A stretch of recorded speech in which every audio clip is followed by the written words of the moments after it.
Hi everyone, you may have heard of Brutus of Troy, also known as Brutus of Britain. Now, according to the legend found in Welsh and Latin texts from Britain, he was a descendant of Junius of Troy. Junius was a Trojan prince who was around in the time of the Trojan War. Now, after the Trojan War, he led a group of Trojan survivors to Italy and founded a new kingdom there. And then several generations later, we get to Brutus. Now, according to the legend found in Welsh and Latin texts from Britain, Brutus was expelled from Italy because of accidentally killing his parents, and then he led a group of other Trojan descendants to Britain, stopping off at various other places along the way. But eventually they ended up at Britain, and Brutus founded a new kingdom there, and he named the island after himself, after Brutus, so that's supposedly where the name Britain comes from. So according to this legend, the descendants of Brutus ended up being the pre-Roman kings who interacted with the Romans. That's the legend, but was Brutus actually a real person? Well, the overwhelming scholarly consensus is that no, he wasn't a real person. Rather, he was just an invented figure, invented by medieval scribes to explain the name Britain, because they were all into explaining the origins of names of people and places back then. That's the consensus, but is that really supported by the facts? Well, no, it's not. Actually, the Historia Britam, which is the earliest text to mention Brutus in Britain, is very clear about the identity of Brutus. Now, this actually was not missed by the earliest, not the earliest scholar, but by one of the scholars who wrote a landmark text about Brutus. This wasn't missed by him, but unfortunately, he didn't make a big deal of this particular connection in his explanation of Brutus, which means that subsequent scholars who've written about the subject kind of missed it, unfortunately.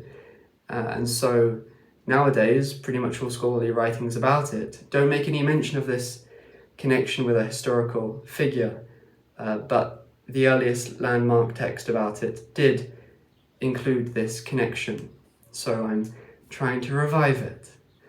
So the Historia Britam is very clear about who Brutus was, because it says right near the beginning that Britain was named after Brutus, a Roman consul.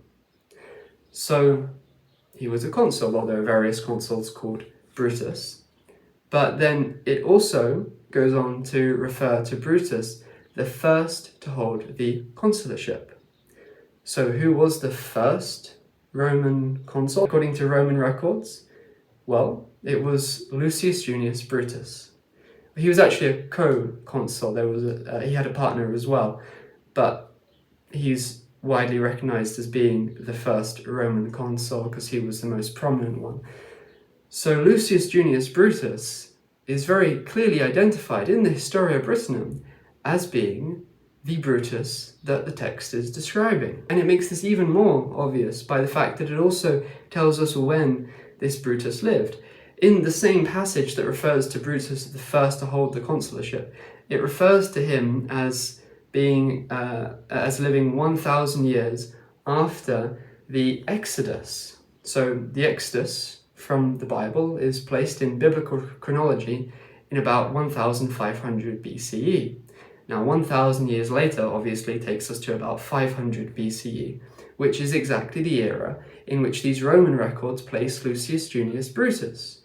So there can be no mistake at all that the Brutus that the text is describing is supposed to be Lucius Junius Brutus, a historical figure.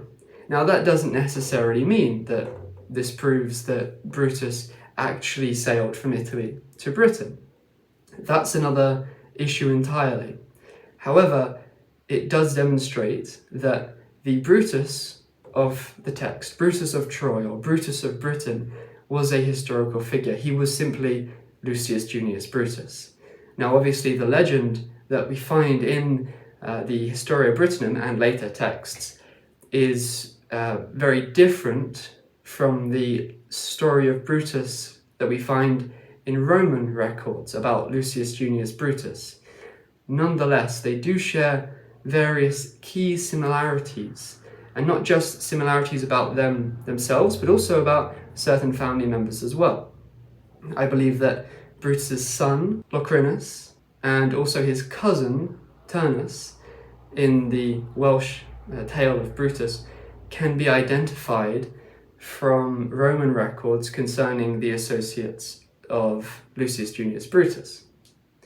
And also certain events in their lives can also be tied in together as well. So there's no question at all that Brutus from Welsh legend was a real person. That doesn't necessarily mean that his activities there were also historical.